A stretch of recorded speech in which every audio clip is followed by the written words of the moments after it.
ख़बर है मीरपुर माथेलो में तव्हां सां शेयर कयूं पिया नाज़रीन त मीरपुर माथेलो में शहर की बिजली एक्सप्रेस हूंदे बि हथरादू लोड शेडिंग खिलाफ़ शेरी इतहाद तरफां एहतजाजी मुज़ाहिरो कियो वियो आहे।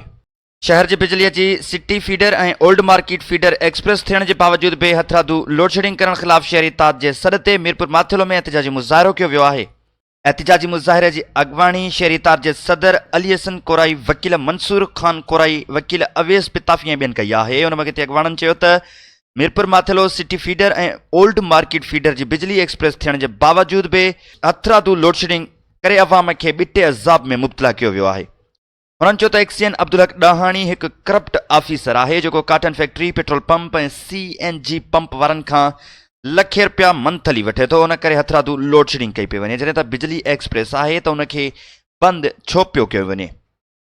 उन्होंने चयो त एक्सप्रेस बिजली के एक्सप्रेस फीडर तौर हलायो वने। हथरादू लोड शेडिंग फौरी तौर बंद कराए शहरन के अज़ाब में छुटकारो ॾियारो वने।